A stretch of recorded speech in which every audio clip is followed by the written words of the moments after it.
कभी भी इन भोगों की हानि हो जाने पर मुख म्लान करके उदास निराश मत हो, क्योंकि ये कोई लाभ नहीं था जिसे तुम हानि मान रहे हो कि वो वस्तु नष्ट हो गई, धन नष्ट हो गया, हमें तो सबने छोड़ दिया, हमारा तो उपहास करते। कुछ नहीं,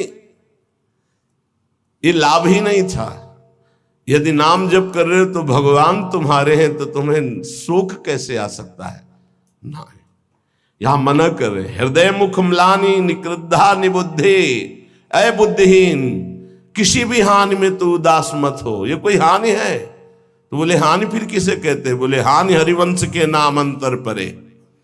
अगर आप राधा राधा जप रहे हो, कृष्ण कृष्ण जप रहे हो, श्री हरिवंश राधा वल्लभ श्री हरिवंश, कोई भी हानि हो गई, उदास होने की जरूरत नहीं है। मेरे स्वामी ने एक सेकंड में पलक झपकते अनंत ब्रह्मांड रच दिए। वो जब जैसा चाहेंगे कर देंगे। जोई जोई प्यारो करे सोई मोई भावे, मुझे निराश या मुख म्लान करने की जरूरत नहीं। देह स्त्री वित्र पुत्रादिशु नहीं, बहुत पवित्र बात करे। देह तुम्हारी और स्त्री और पुत्र और वित्त अर्थात धन पुत्र स्त्री शरीर ये तुम्हारा न, ये नहीं है तुम्हारा। नहीं, कैसे नहीं है? तो सब फाइनल में आओ। ये शरीर जाएगा तुम्हारे साथ? नहीं। पत्नी नहीं, पुत्र नहीं, बैंक बैलेंस नहीं। तो कह रहे देह स्त्री वित्त पुत्र आदेश नहीं। इसलिए ममधीर मित्र बुद्धि, अपनी बुद्धि को बचाओ, इनसे ममता ना होने पावे, इनमें भगवत भाव करो। स्वशत्रुष पीड़ायाम समन्तात, कोई कितनी भी पीड़ा दे उससे दुश्मनी ना होने पावे। क्यों? क्योंकि मुझे भगवत प्राप्ति करनी है ना। और भगवत प्राप्ति उसी को होती विश्व में जिसका एक भी दुश्मन नहीं होता। ध्यान दो, ये जन्म बहुत दुर्लभ है। कितना एक एक बात को एकदम अलग अलग करके बता रहे हैं। तुम्हारे पास धन है, स्त्री है, पुत्र है, मकान है, बड़े मित्र हैं, फाइनल में तुम्हारे पास कुछ नहीं है। राधा राधा नाम जप करो, है, अब तुम्हारे पास है, नाम जप है। साधु संग, हाँ ये तुम्हारे पास है। वाणी गायन, हाँ ये ठीक है। दूसरों की परोपकार भरी सेवा, हाँ है तुम्हारे पास संपत्ति है, ये जाएगी आपके साथ। मम धी माने बुद्धि, मम माने मेरा। इनको कभी मेरे भाव से स्वीकार मत करो कि मेरी पत्नी, मेरा पुत्र, मेरा धन, मेरा मकान। तुम्हारा शरीर भी तुम्हारा नहीं है, ये छूट जाएंगे यही। तो क्या भाव करें इनसे? भगवत भाव। इनमें जो पावर है वो सब में भगवान बैठे हैं, ऐसा भाव करोगे तो ये भाव तुम्हारा उद्धार कर देगा, संसार में फंसने नहीं देगा।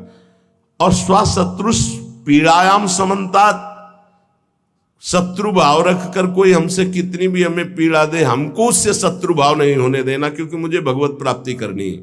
अगर एक से भी शत्रु भाव हो गया तो भगवत प्राप्ति में बाधा पड़ जाएगी।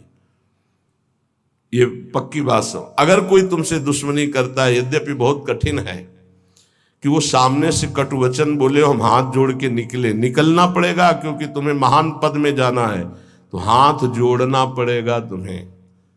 फिर और बड़े बड़े पद, और ये तो परम पद है, इसमें पूरे विश्व का वोट चाहिए। हरिवंश नाम लीन जे अजात शत्रुते सदा, प्रपंच दंभ आदि दे तहां कछु न पेखे। सेवक जी महाराज कह रहे हैं, अगर भगवत प्राप्ति करनी है तो पूरे विश्व में कोई भी एक शत्रु नहीं, शत्रु पैदा ही नहीं हुआ। अजात शत्रु भक्त होता है, उसका शत्रु ही नहीं, तो क्या उसकी दुश्मनी या कोई उससे द्वेष नहीं करता, कोई उसको गाली नहीं देता, कोई अपमान नहीं करता? नहीं होता, रोज होता है। पर उनमें भगवत भाव किया जाता है, मेरे प्रभु। क्यों? वो तो ऐसी बात कर रहा है, ऐसी चेष्टा कर रहा है, ऐसे ऐसे नहीं। 100 रूप में प्रभु आकर के, सैकड़ों रूप में प्रणाम करके सम्मान बढ़ा रहे, तो 2-4 रूप में आकर उसका बैलेंस ठीक कर रहे हैं। बड़े कृपालु हैं। अगर आपको गुस्सा आ गया तो आपने प्रणाम का भोग स्वीकार किया है, तो फिर आपका परमार्थ रुक जाएगा। क्या बात है, कितना सुंदर भजन है, कितना इनका यश है, कितनी कीर्ति। एक तो ये हुआ, और दूसरा ये हुआ गाली गलौज अपमान।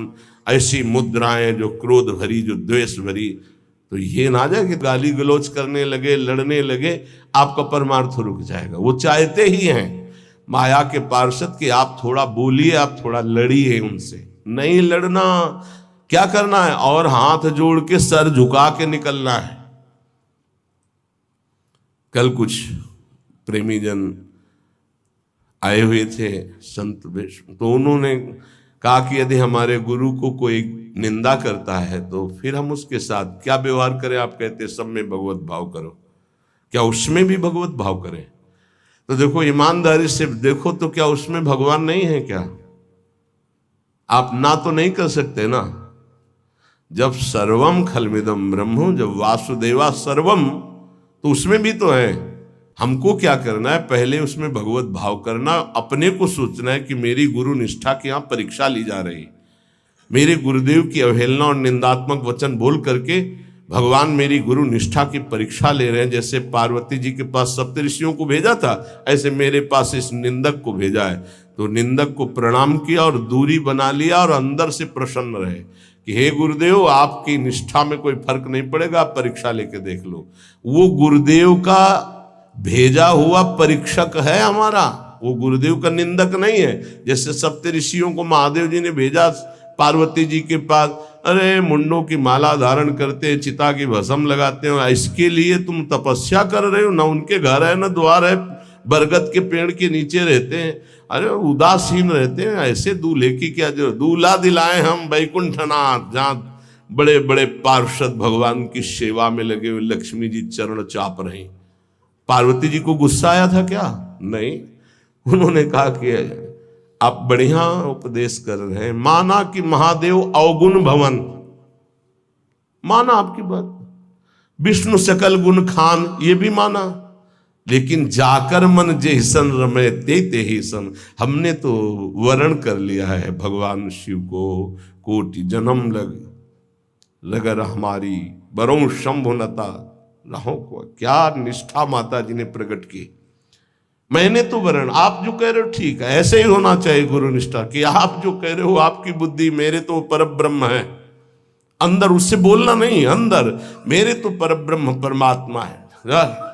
फिर हम ना उसकी बात सुनते हैं, ना उसकी तरफ देखते हैं, ना उससे द्वेष करते हैं। स्वाशत्रुष पीड़ायाम समन्तात सुखमती रमितानंद वृंदावनेस्तु, मैं सर्वदा सुख मगन रहूंगा, किसी से द्वेष नहीं करूंगा, किसी से अपनापन नहीं करूंगा, और वृंदावन का आश्रय लेकर प्रिया प्रीतम के प्रेम में मगन रहूंगा। जिसे प्रेम प्राप्ति करनी है, जो श्रीपाद प्रबोधानंद जी कह रहे हैं, एक बहुत बड़े महापुरुष कह रहे हैं कि नंबर 1, ये इस बात सहने के लिए निरंतर नाम जप चाहिए। जो अभी तक आपने सुना, मोक्ष कड़ुआ लगने लगे, समस्त इंद्रियों भोग नरक के समान लगने लगे, समस्त भोगों में विष दिखाई देने लगे कि ये तो पूरे तीनों शरीरों को नष्ट करने वाला है, गंदा करने वाला है, और हृदय से हमारे कि इंद्रियों का जो विलास है ये तो नरक तुल्य है, लेकिन सिद्धियां भी ये माया का जाल है।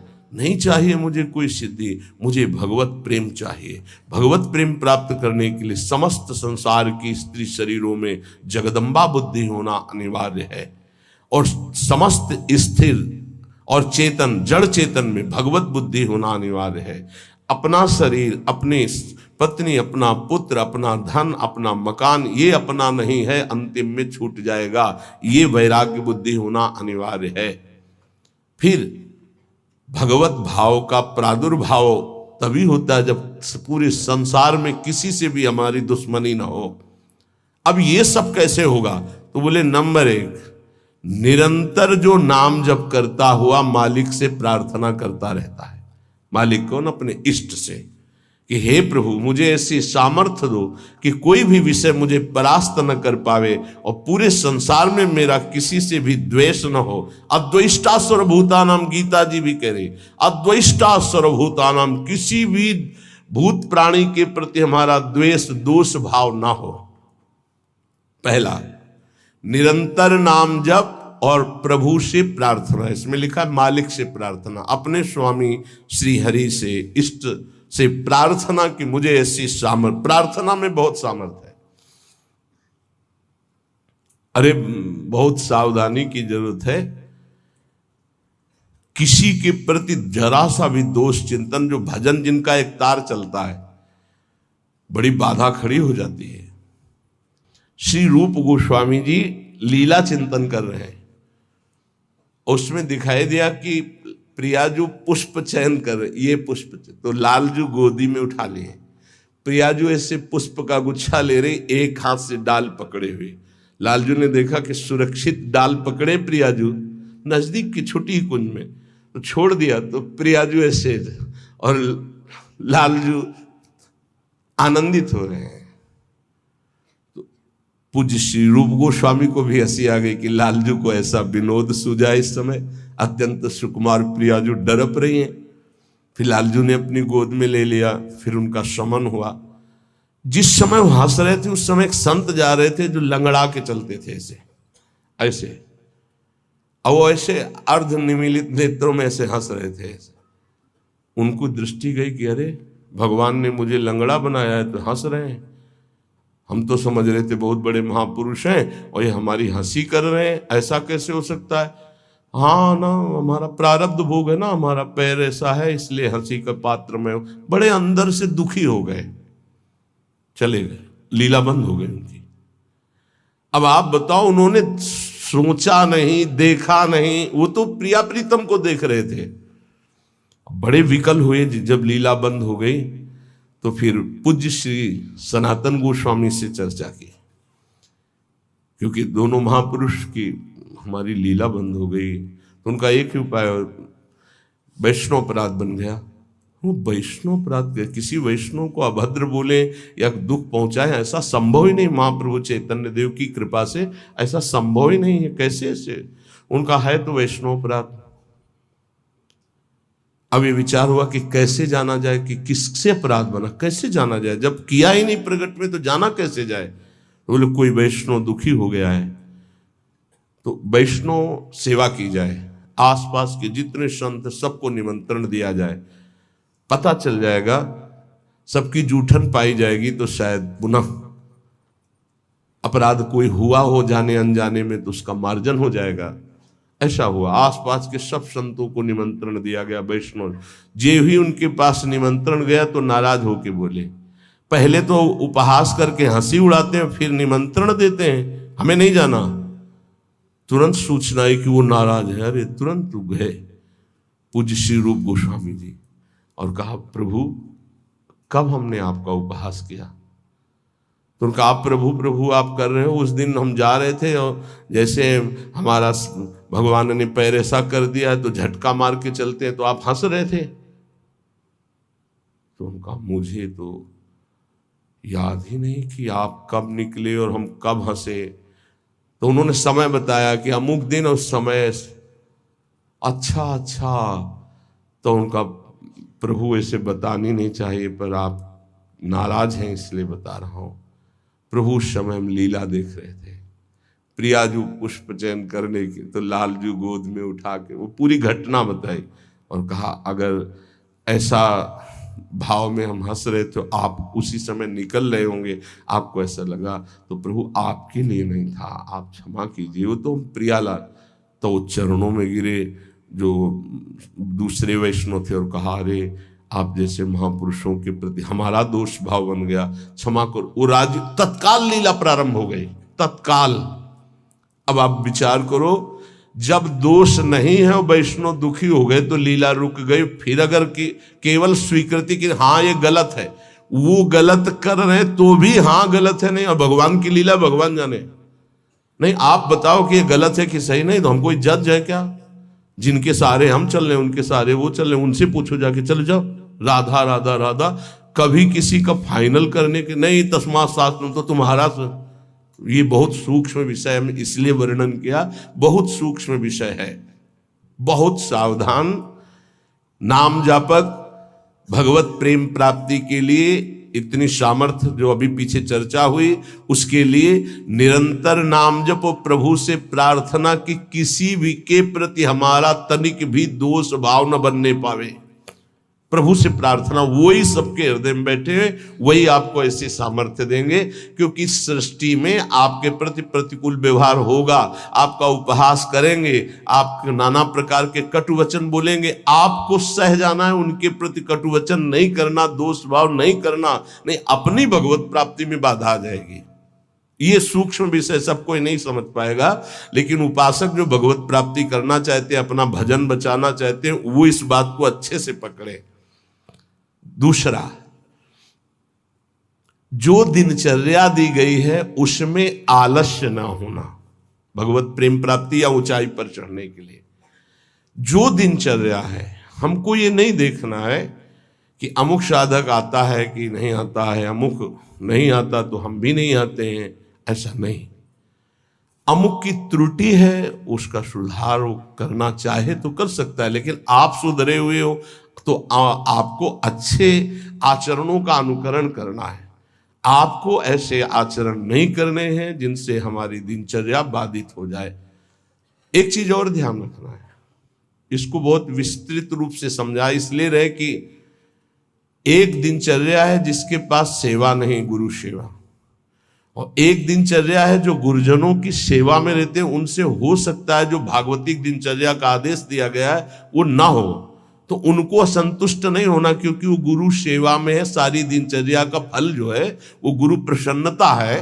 तो अगर वो गुरु सेवा में, जैसे हमारी श्री जी की भोग सेवा में है, अब प्रातः बाल भोग से लेकर के शयन तक कितने भोग श्री जी को लगते हैं, अब उनमें उनको हो कि हमारी दिनचर्या तो नहीं।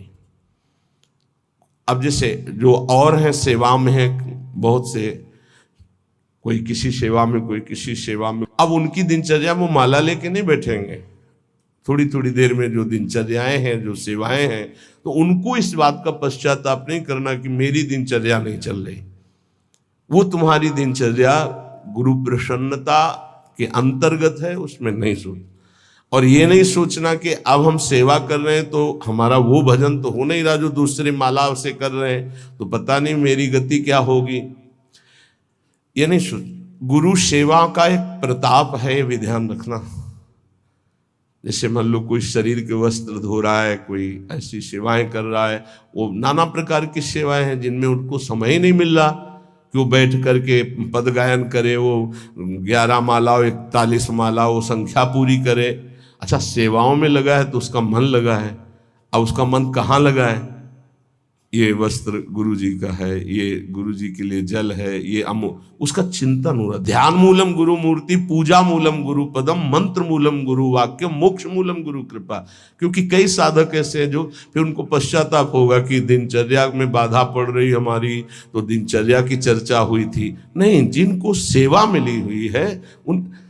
एक बार भगवान शंकराचार्य जी से कई शिष्यों ने कहा कि एक ये ब्रह्म सूत्र है, इसकी व्याख्या सुनना चाहते। तो उनकी शरीर सेवा में स्नान के बाद जो वस्त्र लंगोटी आदि प्रक्षालन करना है, वो त्रोटकाचार्य जी रहते थे। तो उन्होंने कहा त्रोटक को आ जाने दीजिए। तो उन्होंने कहा प्रभु वो तो कभी व्याकरण नहीं पढ़े, कभी शास्त्र जब गायन स्वाध्याय होता है तो कभी बैठते नहीं हो, तो शरीर सेवा में ही लगे रहते। मतलब ज्ञान की चर्चा थी ना, तो शरीर को, गुरु के शरीर को वो साधारण शरीर समझ रहे थे। उनका अच्छा ऐसी बात है, आ जाने दो उसको। जब आ गए तो बोले खड़े हो, इस ब्रह्म सूत्र की व्याख्या करके बताओ। तो जो पढ़ने लिखने से नहीं आता, गुरु कृपा से आता है। तत्काल संस्कृत का प्रादुर्भाव हुआ और वैदिक सिद्धांतों का प्रवचन, सब दंग रह गए। तो उनका गुरु की लंगोटी ढोने वाले को साधारण समझते हो क्या? साधारण नहीं होता गुरु की लंगोटी धोने वाला, वस्त्र धोने वाला। असाधारण कृपा से सौभाग्य मिलता है, असाधारण कृपा से।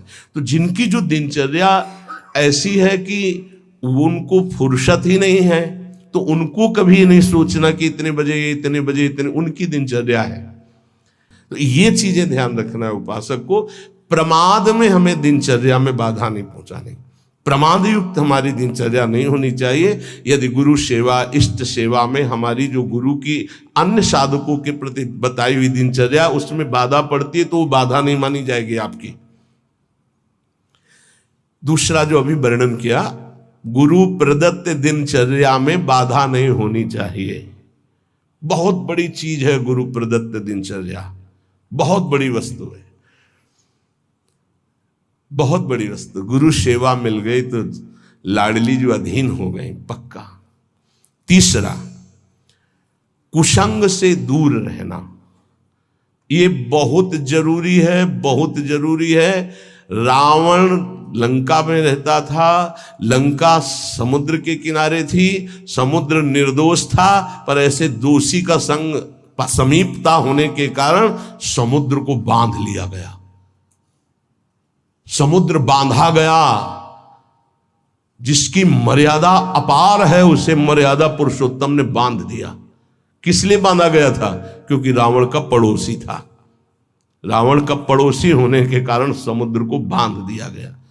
जो रही मुत्तम प्रकृति का कर सकत कुसंग, चंदन विष व्यापत नहीं लपटे रहत भुजंग। अच्छा, जब कोई गलत करता है तो वो चार से थोड़ी कहता है कि मैं गलत करता हूं, नहीं, वो सही, और कुबुद्धि को वो ही सही दिखाई देता है, गलत सही दिखाई देता है, और वो परमार्थ से भ्रष्ट हो जाता है। इसलिए कुसंग से बहुत दूर रहना चाहिए। सत्संग और कुसंग का कैसे पहचान करोगे कि हमारा कुसंग हो रहा है, हमारा सत्संग हो रहा है या कुसंग हो रहा है, कैसे पहचान करोगे?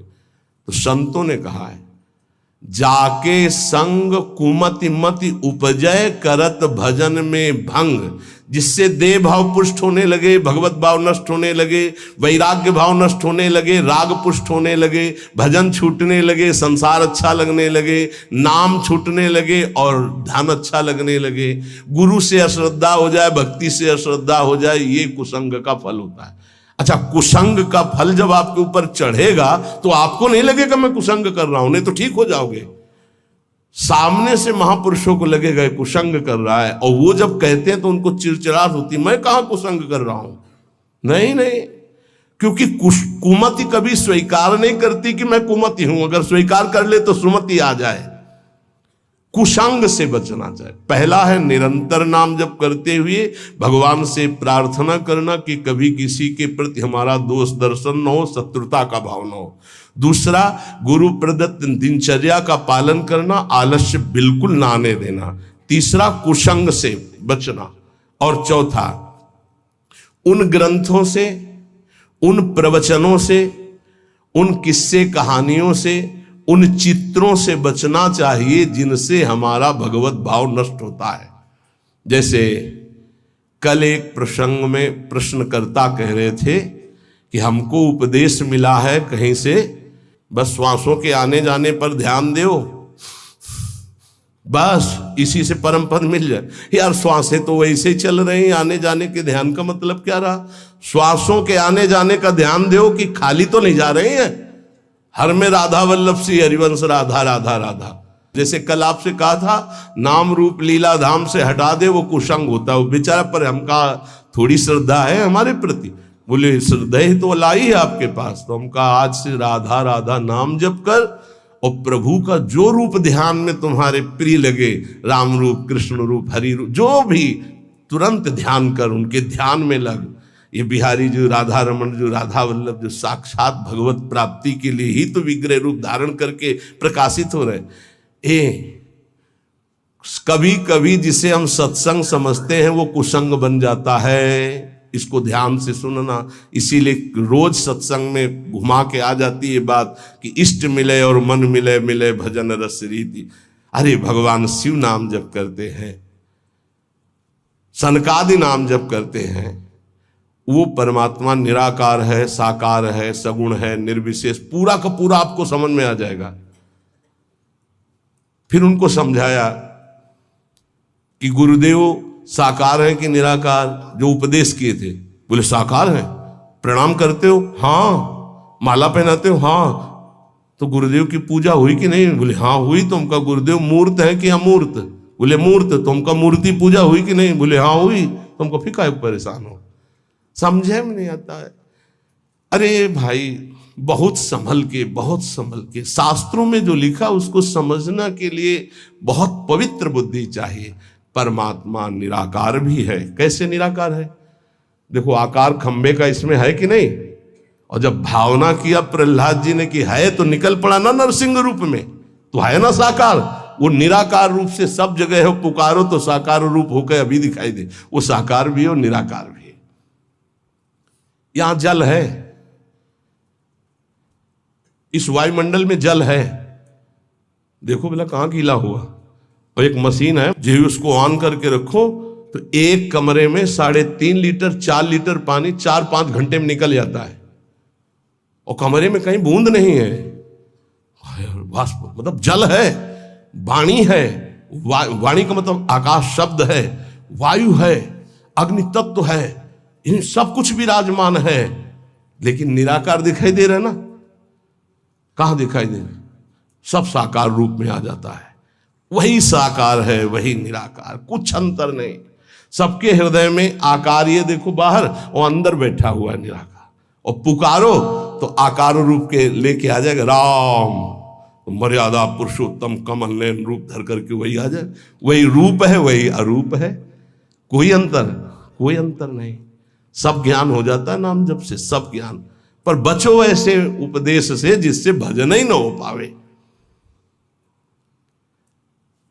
ऐसी ग्रंथ हैं ऐसे, जैसे भगवान श्री कृष्णचंद्र जी ने गीता जो लिखी है, आप भगवान की वाणी को अपने भावना के अनुसार समझ लिए, लेकिन संपूर्णतया तो भगवान ही समझावे तो समझ पाओगे ना। सोई जाने जे देव जनाई। निंदा स्तुति के विषय नहीं है, पर यह बात है कि पूज्य श्री स्वामी राम सुखदास जी महाराज इतनी सरल भाषा में गीता जी का स्वरूप प्रकाशित किया कि मुझे लगता है कि अपने जैसे मंद बुद्धि वालों को भी भगवान की दिव्य वाणी समझ में आए। स्वामी जी का अवतार इसी बात के लिए हुआ था, गीता जी के लिए, श्री स्वामी राम सुखदास जी, कि साधारण से साधारण आदमी गीता के गूढ़ शब्द को, राष्ट्र को जान जाए। इतना बड़ा विस्तार से अमृत दे दिया गीता जी के भाव का। और ज्ञानदेव जी महाराज, एकनाथ जी महाराज, आद्य गुरु भगवान शंकराचार्य, जो बहुत से बड़े बड़े महापुरुषों ने गीता जी की टीका, हमें लगता है वो इन महापुरुषों की टीका के बाद अब हमको और कौन सा ज्ञान जानना बाकी रहेगा। एक बार एक सेवकवाणी श्री दामोदर दास सेवक जी की, नए नए हम थे तो हमको किसी ने दिया था कि पढ़ना। महाराज जी को हमारा ये काम था गुरु जी से जांच करवाए बिना हम किसी, क्योंकि पता है कि जिस विषय के हमें तो हमारे प्रमाण लगे, तो उनका महाराज जी वाणी जी प्राप्त हुई, वो किसी और। महाराज जी ने जो देखा ऐसे वाणी ली, किसी की भी लिखी हुई है ऐसे, लो, और तुरंत ऐसे फूल में लपेटा, बोले जाओ यमुना जी पधरा के आओ। और फिर ये वाणी आजीवन के लिए वो बस्ता में बंदी, लेकिन यही ये टीका जो लिखी हुई है ये पास गुरुदेव से, इसीलिए हम जितने भी साधक अपने, हमारे गुरुदेव ने जो पास किया है अर्थ, ये पूज्य श्री आचार्य चरण का। बस कोई भी हो गुरु से जो पास, बस वही। तो ये ध्यान रखना कि महापुरुषों ने जो टीका की है वो ऐसे अर्थ नहीं लिखा है। गुरुजनों की दृष्टि बहुत पैनी होती है, अपने बच्चे को कैसे बचाते हैं। ये उन ग्रंथों का अर्थ नहीं पढ़ना, जिनको ब्रह्म प्राप्त भगवत प्रेम प्राप्त महापुरुष प्रमाणित नहीं करते, उन ग्रंथों को नहीं पढ़ना। बहुत ही भटकाव है, आपको सच्ची बता दें। वाणी जी को अपने अनुकूल करके अर्थ किया जाता है। वो महापुरुष जो क्षमता को प्राप्त है, चाहे गीता हो चाहे भागवत हो, हमारा किसी से अपनेपन वाला बात की बात नहीं कह रहा हूं। आज तक पूज्य श्री हनुमान प्रसाद पोद्दार जी महाराज के संपादन के किए हुए वाणी ग्रंथ में एक शब्द पर कभी संशय नहीं हुआ। आज तक पूज्यपाद उड़िया बाबा के उपदेश में कभी एक शब्द पर संशय नहीं हुआ। पूज्य श्री स्वामी राम सुखदास जी महाराज के एक शब्द पर संशय नहीं हुआ। जैसे पूज्य स्वामी जी का एक छोटी सी पत्रिका निकली थी ग्रंथ में, गुरु के बिना मुक्ति। स्वामी जी ने जो कहा उसके अंतर की बात समझ लो। स्वामी जी ने के पास इतनी शिकायतें पहुंची, रोना धोना और बड़ा विचित्र कोटि का उस समय जिनके प्रति शिकायत हुई थी। तब स्वामी जी ने सभा में कहा था कि तुम जो सुन रहे हो, ये जगत गुरु श्री कृष्ण की वाणी सुन रहे हो, इसको मानो, इसी से तुम्हें परम पद मिल जाएगा। ऐसे बनाने की जरूरत नहीं है जहां ऐसे शिकायतें आ रही। स्वामी जी किस लक्ष्य को लेकर बोले थे? स्वामी जी किसी संप्रदायवाद को नहीं काटे, स्वामी जी किसी गुरु परंपरा को नहीं काटे। स्वामी जी के शब्द थे उस बनावटीपन के लिए, जो बनावटीपन से ठगा जा रहा है, लोगों के जो चित्तों की श्रद्धाओं का मर्दन किया जा रहा था। जब स्वामी जी के पास शिकायतें पहुंची तब स्वामी जी ने वो बात कही कि ये जगत गुरु की वाणी है गीता जी, इसको सुनो, स्वीकार करो, जाओ। परम कल्याण ना हो जाए तो बताना, गुरु के बिना मुक्ति। गुरु बनाने की जरूरत नहीं, वचन सुनो, मानो और जाओ। कोई एक शब्द में उसको घसीटो मत इधर उधर, सीधे जिस प्रसंग से महापुरुष बोले उस बात को समझना। तो हमको ऐसे ग्रंथ नहीं पढ़ने, ऐसी किताबें, ऐसे शास्त्रों की व्याख्या, ऐसे किस्सा कहानियां, ऐसे दृश्य, ऐसे चित्र, ये सब ना देखे जो भजन में बहुत बाधक है। पांचवा, किसी भी बहाने से जिसमें महिलाएं नृत्य करती हो वो दृश्य न देखिए। भले कीर्तन हो रहा है, भजन हो रहा है, लेकिन जिसमें माताएं बहनें नृत्य कर रही, बैरागी को देखने की जरूरत नहीं है। फिर और नौटंकी तमाशा और सीरियल और वेब सीरीज इनकी तो जरूरत नहीं है, बिल्कुल नहीं। कि खाली समय है, हम बड़ा मोबाइल है स्मार्ट, चाहे जितने स्मार्ट बनो, माया से ज्यादा स्मार्ट नहीं हो। वैसी स्मार्ट गिरी में फंसा देगी तुम्हें, ये सारी स्मार्ट गिरी चली जाएगी।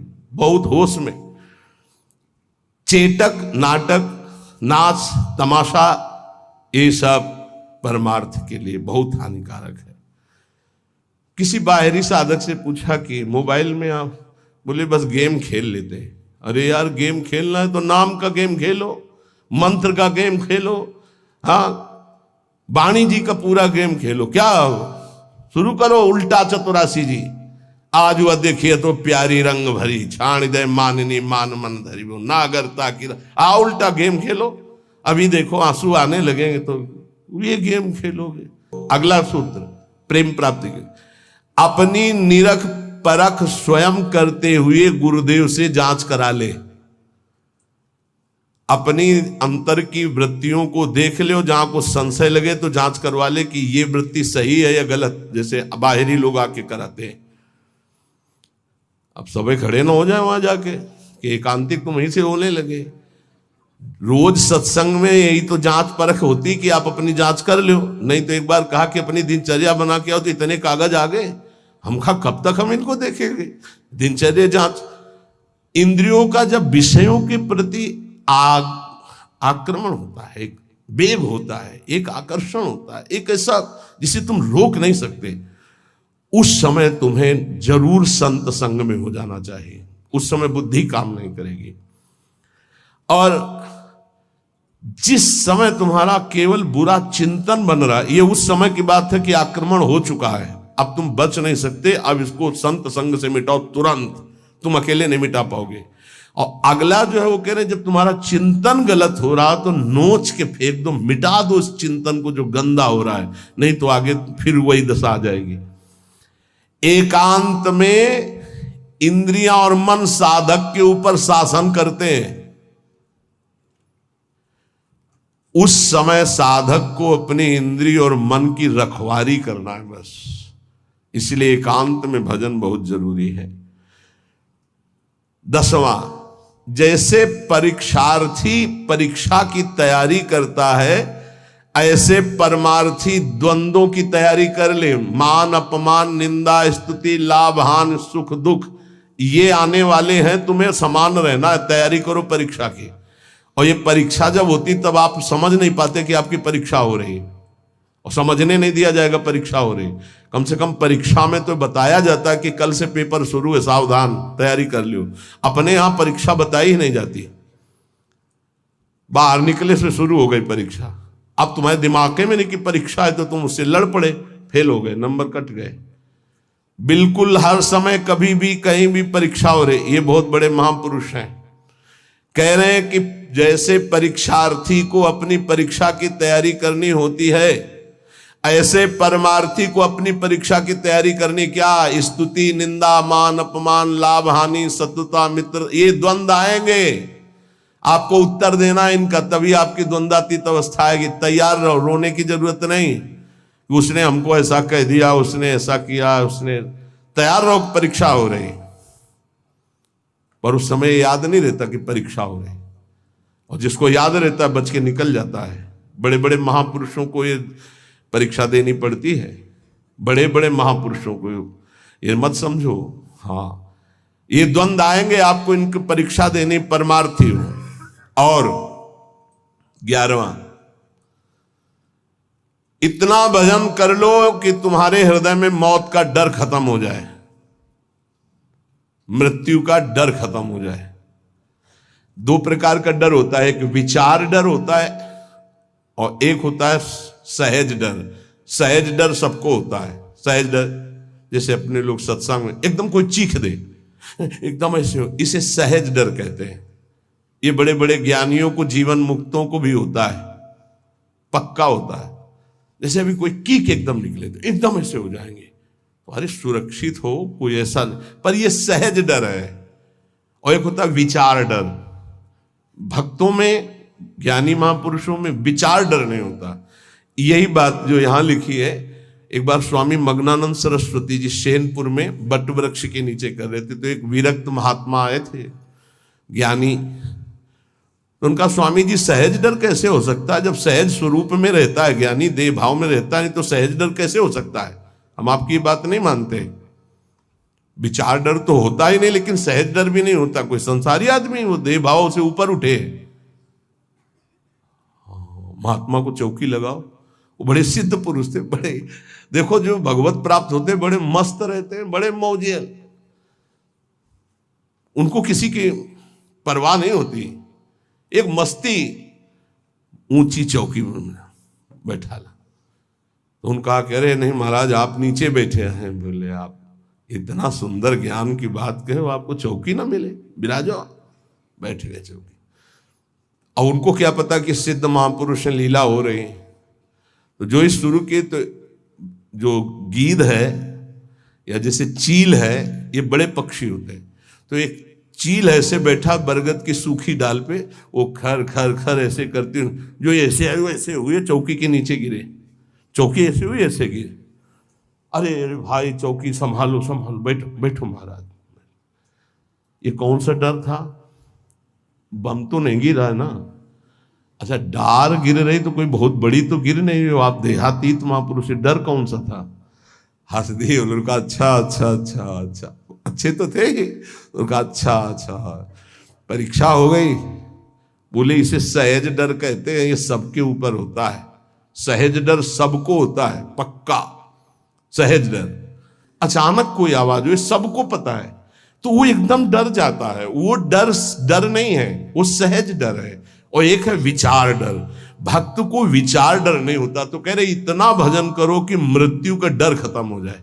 खत्म हो गया मृत्यु का डर, मरने से जो डरने का भय है वो खत्म हो जाए, तब जानो कि अब हमारा थोड़ा भजन रंग लाया है। सबसे पहले मृत्यु का भय खत्म हो। देख लो, परख लगाओ, मृत्यु का डर कैसे? अगर आज शाम तक डॉक्टर कहे कैंसर हो गया तो कैसा लगेगा? मृत्यु पर अगर विजय प्राप्त करनी है तो मृत्यु को याद रखना पड़ेगा। ये बात ध्यान रखो। जिसने मृत्यु को याद किया वो भगवान से चित्त जोड़ा, और जिसने भगवान से चित्त जोड़ा वो मृत्यु पर विजय प्राप्त कर लिया। मृत्यु ऐसी लग रही है। अब उसका उदाहरण तो कुछ है नहीं, पर ऐसे बता रहे जैसे ब्याह की तैयारी होती तो कैसा होता है, हर दोस्त से हाथ मिलाता है हंसता हुआ, मैं मत फूला घूम रहा है, क्यों? क्योंकि उसका ब्याह होगा। लौकिक उदाहरण परमार्थ में फिट ही नहीं होता, पर वो कुछ फूलन जिसे कहते हैं, उत्साह जिसे कहते हैं, वो ऐसा कुछ समझो जैसे माँ के इकलौते बेटे का ब्याह तय हो गया और बारात की व्यवस्था बिल्कुल फिट तैयारी हो रही, उससे देखो नई साड़ी पहने मार फूली फूली जो घूमती है, नहीं घूमती? इससे असंख्य गुना सुख उस उपासक को होता है जिसको मृत्यु का डर खत्म हो जाता है भजन से। ये ऐसा कि जैसे कि कब वो दिन आएगा जब श्रृंगार करके हम अपनी प्रियाजू के पास होंगे और इस शरीर का व्यवहार खत्म प्रियाजू के पास।